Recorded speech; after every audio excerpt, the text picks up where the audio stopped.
the X-Wing started to open. I was like, oh. I know what that means.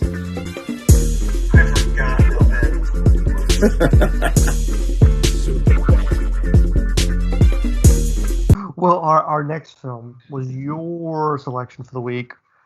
It is called The Bodyguard, and has a different name in Japanese, and has different times it came out. It says on Rotten Tomatoes it says 1977. On IMDb it says 1973. But 1 hour and 27-ish minute runtime. Basically, there's a karate master, and I believe Sonny Chiba is basically playing Sonny Chiba in the dubbed version we watched. I didn't know there's a bunch of these. And he hates drugs. Drugs are bad, kids. And he's going to go try and find some drug dealers and use his kung fu skills to destroy the drug empire. 5.2 on IMDb, a 45 on the audience score from Rotten Tomatoes, no tomato meter. This was your selection. I'll go first. I despise this movie. It is two reasons why. One, it is generally a genre of film I hate.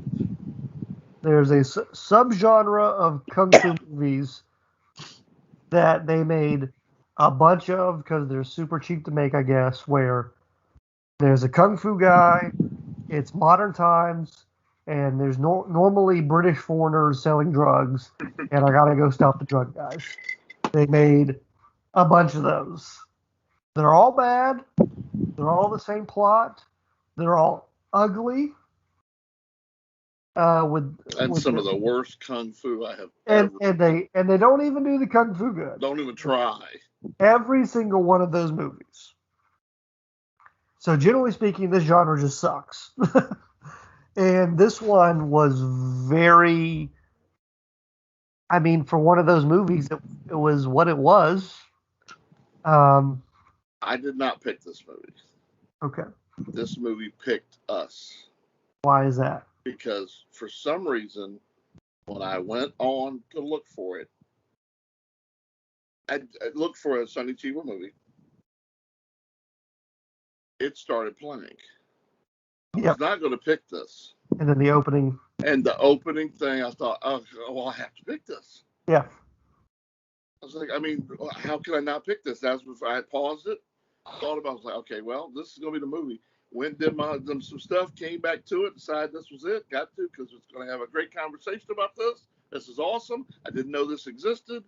I knew some version, but I didn't know it was. And then I watched the rest. And I was committed at that time. Now, I did like the second scene, too, because it was completely Godfather. The murder, the killing people on the steps of the church. It was like, oh, my God, that's wow. That is so Godfather thing. And then, so I was still with it okay there. And then it just went south hard. Well, so let's talk about that opening scene. That is the most interesting part of this movie. And the best part of the movie, which is the opening scene, which actually I would say didn't even have anything to do with it. It was cool. It was just cool.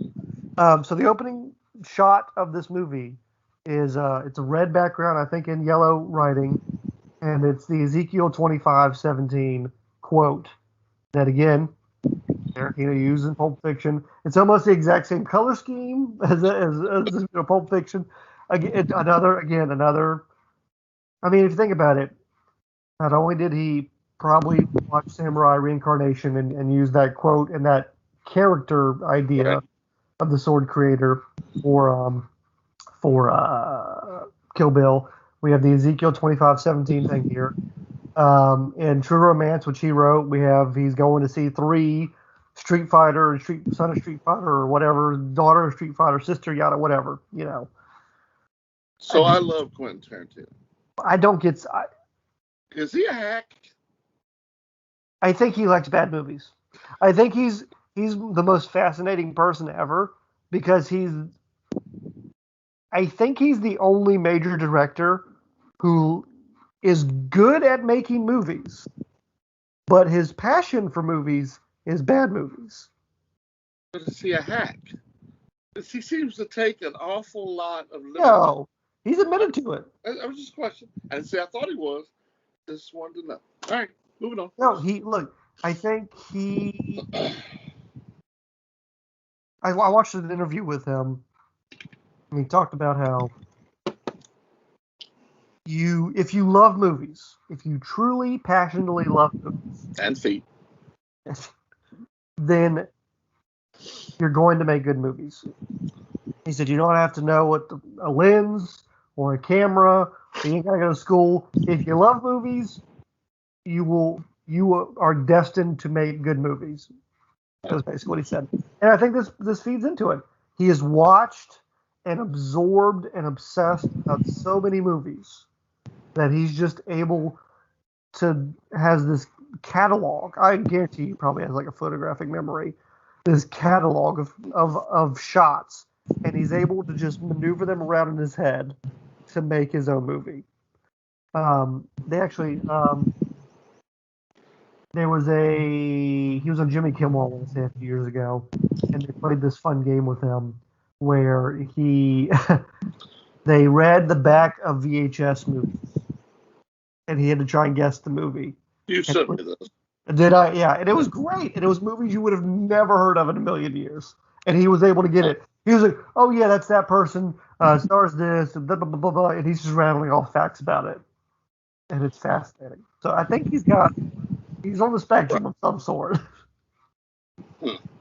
But yeah, but the actual movie, yeah, it was boring and generic, and there's nothing of interest here other than the connections it has to Tarantino. Yeah, worst stunt stuff I've ever done. Oh God, it was terrible. Again, maybe he was, I don't know, what year, he wasn't very old in this, was he? I don't know. But even the other people, they just looked like it was, it looked like if you were in a gym blocking out the scene. Like, then I'll do this, and then you do this, and then I'll kick you down here. When you're not actually doing any of it, you're just slowly showing. That's what it looked like. Yeah. Well, and the story was so convoluted. It was like, all right, the woman is like, she's a drug pen person also, and she found another connection to the movie. Hey, I happened to find all these drugs. I'm not going to go try and sell them myself. Right. Are you sure he's not a hack? I just, and me and my lover are going to try and sell them, but we don't know what we're doing. But I didn't get why this karate guy, who was clearly very anti-drug, even though we didn't get an explanation why, not even like my wife died or kid died from doing drugs, we didn't get an explanation. He just, drugs are bad. I don't know why he was a bodyguard to her, because she was still selling drugs. He made the excuse that he was trying to get the big fish, but it seemed very flimsy. And he seemed to go out of his way to defend her more, even when that was unnecessary to do. And then I can't imagine any of these movies with this character as good. Well, and then you had like a strip club, and there were like 3 other kung fu guys. I don't know. There was just people. There's just people in this movie. Just the people doing things. Yeah, and there was no story. There's only one good movie of this genre that I can think of, and it's Rumble in the Bronx. But that's when they came over here and started trying to do more. Yeah. About Black Rain. We watched that, right? Was that Michael Douglas film? Yeah. That was better. Was it Michael Douglas or Kirk Douglas? Michael. And Jet Li, right? I don't remember. The Big Boss, which was one of Bruce Lee's first movies, is kind of like this. And that's one of my issues that I have with a lot of Bruce Lee's movies, is they have that very modern feel to it and setting, which is why I love the Fist of Fury Chinese Connection so much. because it goes back to that other. Back to the roots. But yeah, I mean, like Way of the Dragon, Big Boss, and some of his other ones just had a more modern feel. And I don't like modern 70s. I like, you know, you go into the inn and you're gonna drink a giant wine jar kung fu. All right. You know. But yeah, this movie had nothing of interest to it, other than, like I said, connections to other movies. Yep, I agree.